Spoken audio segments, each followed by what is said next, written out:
Hello प्यारे छात्रों, मैं मोहित शर्मा सर्वोत्तम आईएएस में आपका स्वागत है। प्यारे बच्चों, सिलोजिज्म और साथ में हमने क्लॉक और कैलेंडर के जो यूपीएससी के प्रीवियस ईयर क्वेश्चन किए। अब बारी है प्यारे बच्चों सीटिंग अरेंजमेंट की, यानी कि जिसको आप बोलते हो बैठक व्यवस्था, यानी कि सीटिंग अरेंजमेंट। सर इससे क्वेश्चन आते हैं अरेंजमेंट, जिसको बेसिकली बोलते हो आप बैठक व्यवस्था। तो सबसे पहले हम क्या करेंगे, सबसे पहले ये देखेंगे कि इसको पहले थॉरली पढ़ेंगे कि इसके अंदर क्या क्या चीजें होती हैं, ठीक है। देन हम प्रीवियस ईयर में इसका स्टैट देखेंगे कि लास्ट ईयर में कितने कितने क्वेश्चंस आए। तो सबसे पहले हमें इसकी क्या करनी पड़ेगी, इससे सबसे पहले हमें पढ़नी पड़ेगी अप्रोच, कि हम किस प्रकार से क्वेश्चन आएंगे तो क्या अप्रोच इसमें फिट करेंगे। और ये एक्चुअली क्या है कि सीसेट के अलावा, यानी कि यूपीएससी सीसेट के अलावा बाकी बहुत सारे एग्जाम के लिए फिजिबल है। जैसे ये मतलब किसी भी स्टेट पुलिस में, एसएससी में, साथ में कोई भी पीसीएस है, यूपी पीसीएस, ठीक है, सीसेट, किसी भी जगह पर ये प्रश्न आते हैं तो वो आपसे हो जाएंगे, ठीक है। तो चलिए आइए देखते हैं।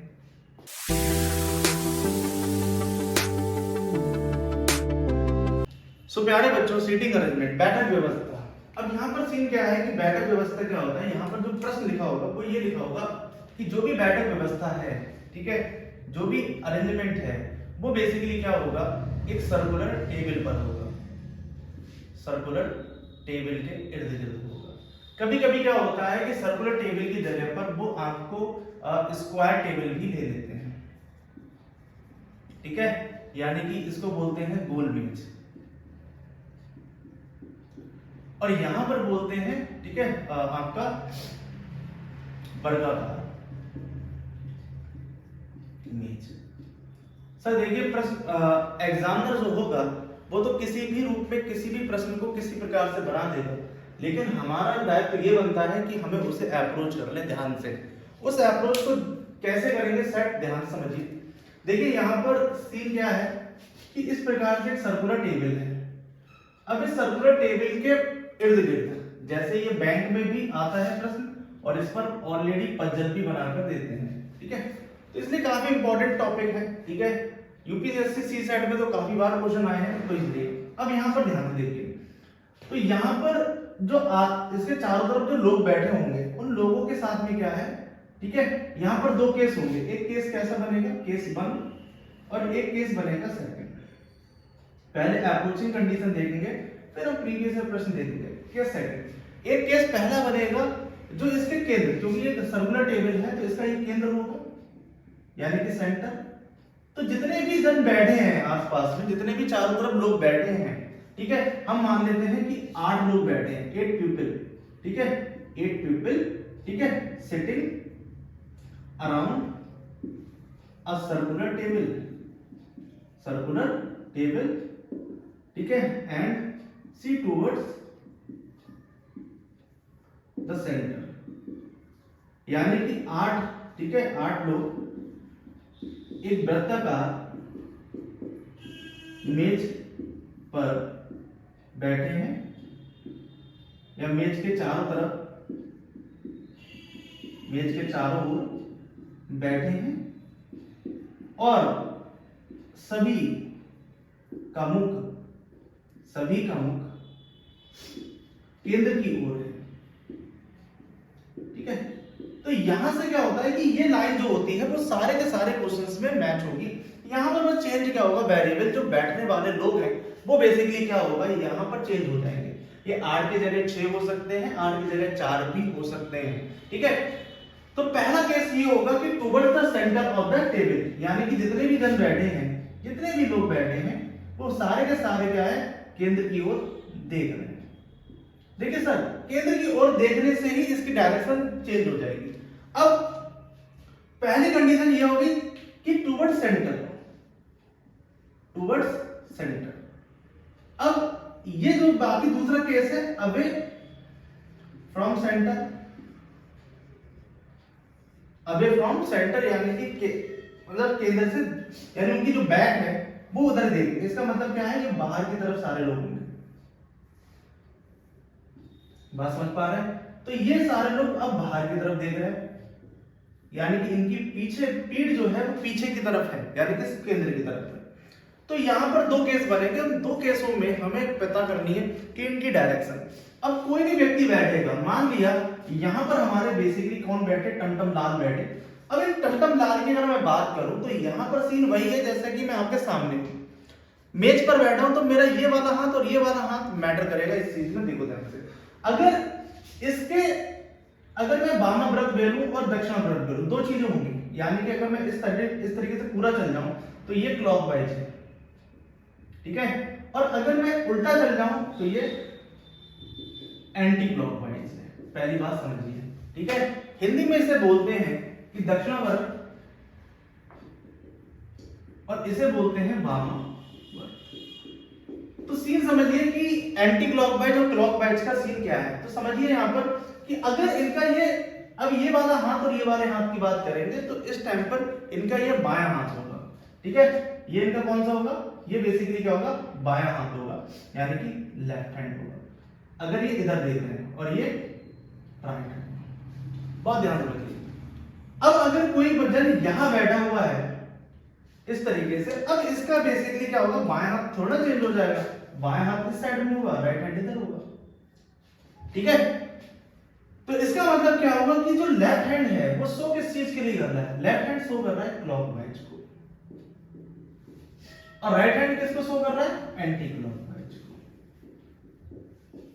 मन में एक सवाल ये आ रहा होगा, चलिए ठीक है, ये सारे केंद्र की तरफ देख रहे हैं, इसका मतलब यहां पर कोई जन बैठा है तो बेसिकली उसका राइट हैंड और लेफ्ट हैंड, यानी कि अब हमें समझ में आ गया, ये अगर एंटी क्लॉकवाइज बनना यानी क्लॉकवाइज बन रहा है तो ये लेफ्ट है, और इधर बनना है तो ये राइट है, और अगर यहाँ पर कोई बैठा है तो इसका मतलब इधर देखेंगे तो ये, अब आपको ज्यादा समस्या नहीं आएगी, आपने ये देख लिया कि ये क्लॉकवाइज बन रहा है तो ये लेफ्ट और ये राइट है, ठीक है। पहले तो ये डायरेक्शन समझना बहुत जरूरी है एग्जाम के लिए, क्योंकि जो क्वेश्चन आता है उसमें होता है दायां हाथ और बायां हाथ, ठीक है, यानी कि दाएं दिशा में और बाएं दिशा में, ये दो शब्द बोले जाते हैं।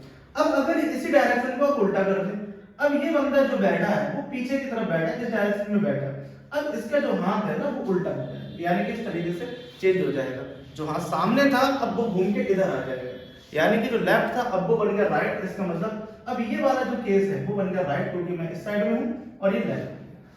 अब यहाँ पर ध्यान से देखिए कि भाई क्लॉकवाइज और एंटी क्लॉकवाइज थोड़ा चेंज हो जाएगा। अब यहाँ पर कोई जन बैठा है, बाहर की तरफ देख रहा है, अब मुझे यहाँ पर हैंड डिसाइड करने हैं कि किस साइड में बैठा होगा और किधर है, क्योंकि इसका जो पोजीशन है वो बाहर की तरफ है और इसकी जो बैक है वो सेंटर की तरफ है, ठीक है प्यारे बच्चों। अब यहाँ पर क्या होगा कि इस हाथ को, ये हाथ जो डिनोट कर रहा है वो डिनोट कर रहा है किसको, क्लॉकवाइज को, तो बेटा क्लॉकवाइज को हो रहा है तो ये राइट हो गया और ये लेफ्ट हो गया, तो इसका उल्टा हो जाता है, यहाँ पर लेफ्ट बन जाता है एंटी क्लॉकवाइज और आर बन जाता है क्लॉकवाइज। सबसे पहले महत्वपूर्ण कंडीशन यह है कि ये दिमाग में आपको रखना है कि बायां हाथ किधर बनेगा और दायां हाथ किधर बनेगा। बैठक व्यवस्था के तौर पर जो हमें ये एग्जाम में क्वेश्चन देंगे, यानी एग्जाम के पर्सपेक्टिव से जो भी क्वेश्चन होंगे उसको तो हम समझेंगे कि किस प्रकार के क्वेश्चन होंगे, लेकिन सबसे पहले इंपॉर्टेंट है कि जो हाथ की जो दिशा है वो आपको प्रॉपर पूरी तरीके से अप्रोचेबल हो जाए।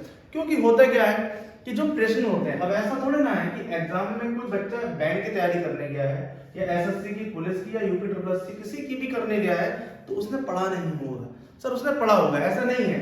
लेकिन जैसे एग्जाम में क्या होगा तो एग्जाम में जो क्वेश्चन की लैंग्वेज होती है वो उसे थोड़ा सा प्रभावित करती है। मेरी बात ध्यान से, तो हमें उस प्रभाव से बचना है, ठीक है। अब प्रश्न का तरीके चलते हैं, तो ये तो समझ लीजिए 8 पीपल के हिसाब से हम चलते हैं, ठीक है।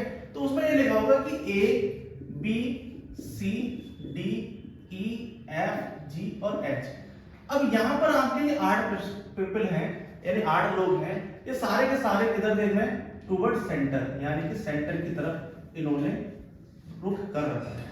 अब सेंटर की ओर देख रहे हैं तो यहाँ से अब इनकी बैठक व्यवस्था हम बनाते हैं। तो आपने क्या करा, सबसे पहले आप क्या करोगे, इस तरीके से आपने एक बैठक व्यवस्था इस 8 बना दी और यहाँ पर ये लिखा होगा कि सबके बीच में जो दूरी है वो बराबर है, यानी कि 2 जन के बीच की जो दूरी है वो बराबर है। अब यहाँ पर प्रश्न बोलेगा कि जरूरी नहीं है ये ऐसे ही एक साथ बैठे। अब यहाँ से एक चीज और भी निकाल सकते हैं, क्योंकि टुवर्ड सेंटर है, टुवर्ड सेंटर की तरफ है, तो यहाँ पर अब यहाँ पर देखिए किसी भी तरीके से वो क्वेश्चन बोल सकता है कि ये ईस्ट हो गया, आपको पता है ये पूर्व की दिशा हो गई, ये बेटा नॉर्थ हो गया यानी कि उत्तर की दिशा हो गई, ये बेटा आपका किधर हो गया दक्षिण पश्चिम यानी कि वेस्ट की दिशा है, और ये दक्षिण यानी कि साउथ की दिशा है। तो ये तो बिल्कुल क्लियर हो गया, कोई दिक्कत नहीं है। अब प्रश्न क्या बोलेगा, प्रश्न ये बोलेगा कि ए, ठीक है, एक मेज के उत्तर दिशा में, उत्तर दिशा की ओर बैठा है, ठीक है, यानी कि A sit on the table, on the table, ठीक है, एट नॉर्थ डायरेक्शन। हमने ये सीन समझ लिया कि ए जो है यहां पर यहां बैठा हुआ है। प्रश्न एक ही प्रश्न से आपके सारे के सारे दुख दर्द जो है वो समाप्त हो जाएंगे कि सेटिंग अरेंजमेंट का जो भी प्रश्न आया वो अप्रोच कैसे आपको बिठानी है, ठीक है, बहुत ध्यान समझिए। अब सीन यहाँ पर ये है कि आगे क्या है, आगे क्या है देखो ध्यान से।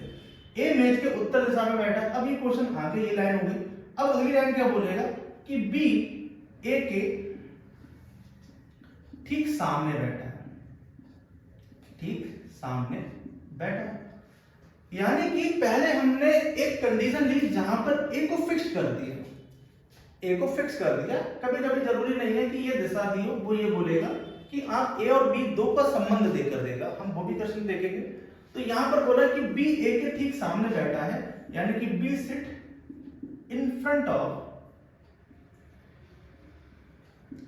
ए, यानी कि बी जो है वो ए के बिल्कुल ठीक सामने बेटा बैठा है, यानी कि यहां पर हमने बी बैठा है। अब यहां पर जो अगली लाइन होगी, अब ये अगली लाइन बोलेगा कि सी, ठीक है, बी से, ठीक है, बी सी बी के दाएं से तीसरे स्थान पर बैठा है।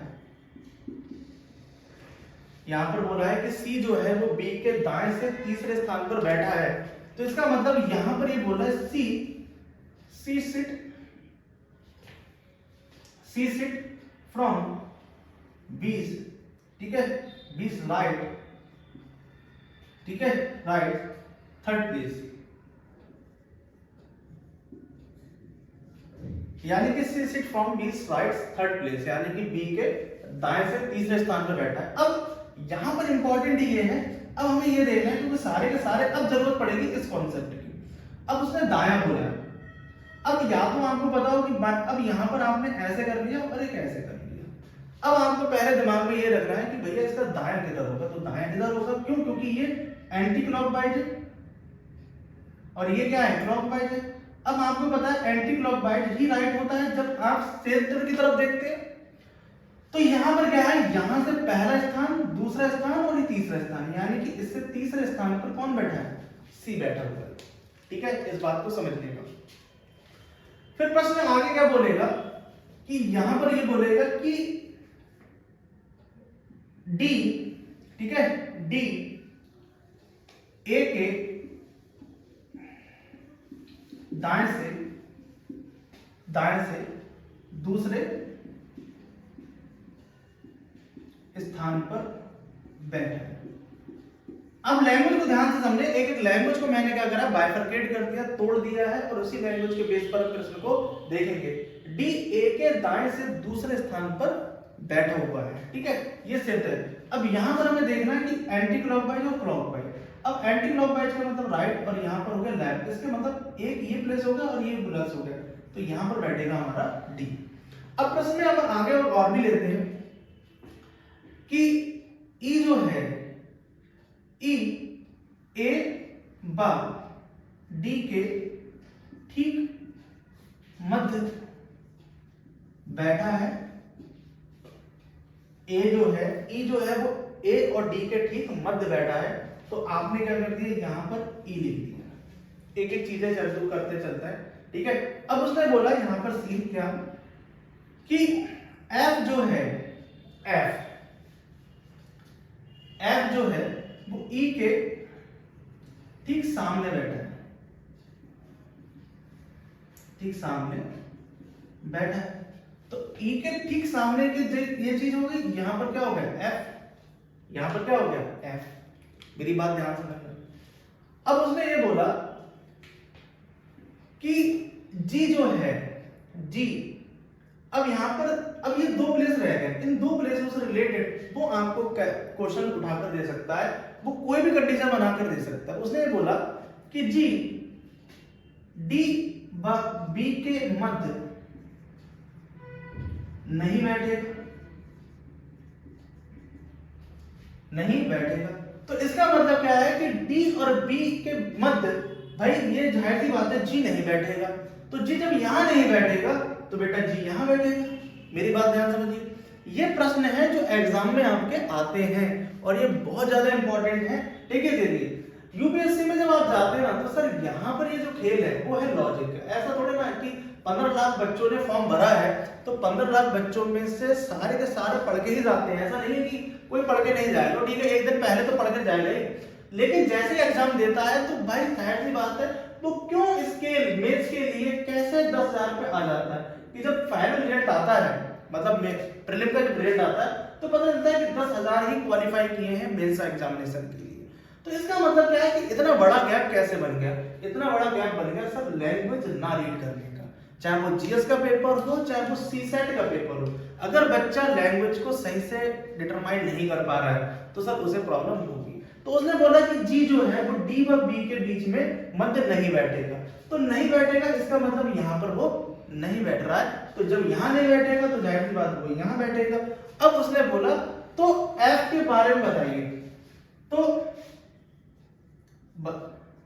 एफ का स्थान बताइए, तो एफ का स्थान बताइए, यानी कि to find the place of F, यानी कि आपको एफ का स्थान बताना है कि एफ का स्थान कहां पर होगा। अब इससे रिलेटेड कोई भी प्रश्न बोल सकता है कि जैसे ऐसे क्वेश्चन बोल सकता है लिख के कि एफ का स्थान जो है वो बी के ठीक बाएं बैठा है, बी के ठीक बाएं। तो यहां पर जो लिखा होता है वो लिखा होता है कि immediate left to the B, immediate left to the B.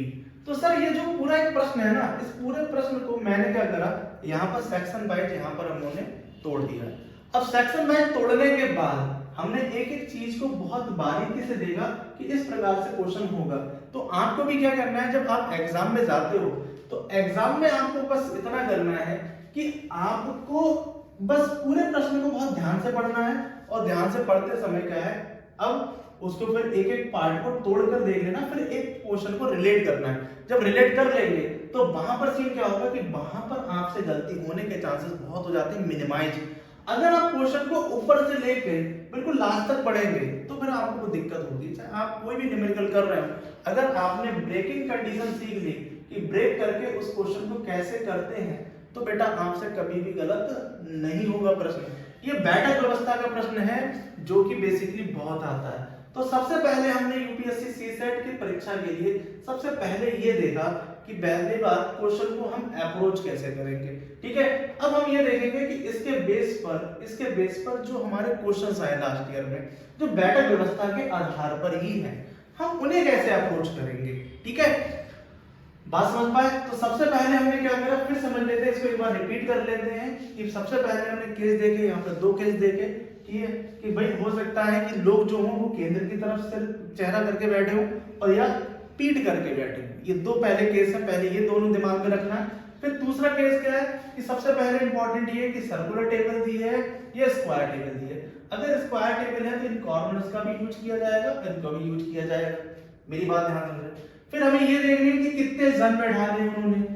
ठीक है, फिर उसके बाद में अगली लैंग्वेज होगी यहाँ पर कि इन दोनों के बीच में जो गैप होता है वो बराबर होता है। ठीक है, फिर यहाँ पर क्या होता है कि एक लैंग्वेज और लिखी होती है कि देयर इज नो कंपलसरी, कि जो आपको अरेंजमेंट दिया हुआ है वो बिल्कुल वैसे का वैसा ही होगा। ऐसा बिल्कुल भी नहीं कह रहे हैं प्यारे बच्चों, ध्यान से समझो। यहाँ पर बोला जा रहा है कि ये आपको अरेंजमेंट दे रखा है, इसका मतलब ये नहीं बोला गया है कि बिल्कुल सेम कंडीशन पे आपके बैठे होंगे। अच्छा, यहाँ पर एक कंडीशन और दी है कि ए मेज के उत्तर दिशा में बैठा है, फिर आपको क्या करना है, लैंग्वेज को जो है वो एक एक पार्ट में डिवाइड करना है, और डिवाइड करने के बाद फाइनल आपको ना कंक्लूजन की तरफ बढ़ना है। आपसे सर कोई भी प्रश्न गलत नहीं होगा, मैं आपको बहुत सारे प्रश्न कराऊंगा। ये तो मैंने खाली आपको एक अप्रोच बताई है कि आप प्रश्न की अप्रोच जो होगी वो किस प्रकार की होगी। सर आपको देखिए, आपको हमेशा कॉन्फिडेंस इतना रखना है कि आपसे प्रश्न होगा।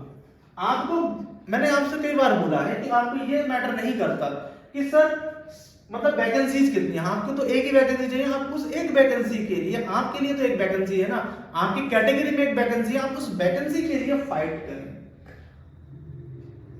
सर अगर आपके भाई देखिए सर, कई सारे ऐसे जन हैं जहां पर एक वैकेंसी निकली है और किसी बच्चे ने अप्लाई कर दिया, तो सर इस वैकेंसी को लेने वाले भी तो बहुत होते हैं, ठीक है। तो अब इस वैकेंसी को जिसने लिया, इसका मतलब उसने आयोग के जो भी क्वेश्चन आंसर है उनको प्रॉपर तरीके से डिटरमाइन करते हुए आंसर दिए, तभी उस वैकेंसी बैठा है। अगर ये बंदा भी अगर ये सोचता है कि मेरे लिए भी एक वैकेंसी है, तो सर उसका भी नहीं होता, ये वैकेंसी रिक्त चली जाती है, ठीक है। तो सबसे ज्यादा इंपॉर्टेंट है कि पहले अपने सिलेबस पर ध्यान दीजिए कि आपका सिलेबस क्या आ रहा है, सिलेबस को कंप्लीट कीजिए। यूपीएससी का ये मंत्र है कि सिलेबस को पूरी तरीके से समाप्त कीजिए, और आप अपना जो वॉल्यूम है आपका, जिससे पढ़ रहे हैं, किसी भी सोर्स से पढ़ रहे हैं, किसी भी माध्यम से पढ़ रहे हैं, सर उसको थोड़ा सा लिमिटेड करिए और सर उसको रिवाइज करिए। सर उसको रिवाइज करिए, और रिवाइज के साथ में जो जो आपने रिवाइज कर लिया है, अब आपने थॉरो रिवाइज किया है, और रिवाइज करने के बाद जैसे मैंने आपको यहाँ पे सिटिंग अरेंजमेंट बताया, अब आपका दायित्व तो क्या होना चाहिए कि सिटिंग अरेंजमेंट हमने पढ़ लिया, एक चीज समझ ली, ठीक है। अगर आपको कोई भी चीज समझ में ना आए तो कमेंट सेक्शन में आप मुझे बताएं, तो मैं उस पर और आगे जाएं। अब आपको क्या करना है कि सिटिंग अरेंजमेंट से रिलेटेड आपको सारे प्रश्न करने हैं। अब इसी से सिटिंग अरेंजमेंट में आपको डाटा सफिशिएंसी से भी क्वेश्चन मिलेगा, जो मैं आपको अभी क्वेश्चन कराऊंगा इसके बेस पर, उसमें समझ में आएगा, ठीक है। जब क्वेश्चन आपके सामने होंगे तो आपको थोड़ा सा इजी मॉड्यूल मिलेगा। तो सर इनके भी प्रश्न आते हैं, यहाँ पर भी आते हैं, यहाँ पर भी आते हैं, यहाँ पर भी आते हैं, तो आपको क्या करना है, समय मानना है और यहाँ पर वो प्रश्न करने हैं आपको। फिर आपको इसके प्रीवियस ईयर करने हैं, आपको लैंग्वेज को एनालाइज करना है कि आयोग ने लैंग्वेज क्या पूछी है आपसे। जब ये सारी चीजें आपकी हो जाती है तो सर आपका कॉन्फिडेंस अप हो जाता है। तो इसीलिए कोई परीक्षा आपको कठिन नहीं लगती। फिर आप एक और चीज करिएगा, सर अगर 2 आवर का पेपर हो रहा है तो सर इस तय समय सीमा में ही पेपर दीजिए। अब ऐसा मत करिए कि थोड़ा सा क्वेश्चन लगा लिया, मोबाइल चला लिया या सॉल्यूशन देख लिए। सर आपको क्वेश्चन के सॉल्यूशन को तो नहीं देखना है, आपको बस अपना आंसर निकालना है। मैंने कई सारे बच्चों को देखा है कि वो बच्चे तैयारी करते हैं, बस वो क्वेश्चन का सॉल्यूशन प्राप्त करने के लिए तैयारी कर रहे हैं, वो खुद से सॉल्यूशन उसको जनरेट नहीं करने की एबिलिटी है। तो याद करिए, एक एबिलिटी और सुनिए कि एबिलिटी टू जनरेट सॉल्यूशन, जिस दिन ये करना सीख गए, ठीक है, सॉल्यूशन खुद ही सॉल्यूशन को जनरेट करना सीख गए, तो सर आपसे कोई भी एग्जाम नहीं रुकेगा। इस बात को गांठ बांध लीजिए, ठीक है। आप क्या होता है कि हर प्रश्न का सॉल्यूशन देखना शुरू करते हो जब आपसे नहीं होती है, आप क्या है उसे अभी छोड़ दें, थोड़े दिन बाद करें, कुछ दिन बाद करें, जब बिल्कुल लास्ट हो जाए तब आप क्या करें, उसकी तरफ जाएं। लेकिन सबसे पहले आप अपना मेंटल, ठीक है, मेंटल पावर यूज करें कि क्वेश्चन कैसे होगा। उसकी लैंग्वेज को एक नहीं 10 बार पढ़िए, कहीं ना कहीं से आपको एक हिंट तो मिलेगा ना। यही तो लाइफ की डिफिकल्टी है कि जब डिफिकल्ट सिचुएशन होती है तब सर आपको चलना तो पड़ेगा, आप रुक नहीं सकते हैं, आपको चलना है, आपको मेहनत करना है। ऐसा कोई व्यक्ति नहीं है जिसकी जिंदगी में समस्याएं नहीं आती हैं, जिन समस्याओं से थोड़ा सा जूझ कर आगे निकल जाता है सर वही महान कहलाता है। इस बात को समझिएगा, ठीक है। तो अब हम इसके बारे में क्या करेंगे, इसके बारे में करेंगे इसके प्रीवियस ईयर के क्वेश्चंस और बहुत सारे, ठीक है। वीडियो अच्छा लगा हो लाइक करें, सब्सक्राइब करें और शेयर करें। लेकिन मोस्ट इंपॉर्टेंट चीज है घर पर बैठ के पढ़ाई करें, क्योंकि पेपर 28 तारीख को है, 28 मई को, ठीक है। और इस बार आपको ठीक है, आपको निकालना है प्रीलिम का पेपर और मेंस देकर आना है। देन उसके बाद मेंस भी कराएंगे हम लोग, मेंस पर्सपेक्टिव से तैयारी करेंगे कि क्वेश्चन को कैसे लिखते हैं।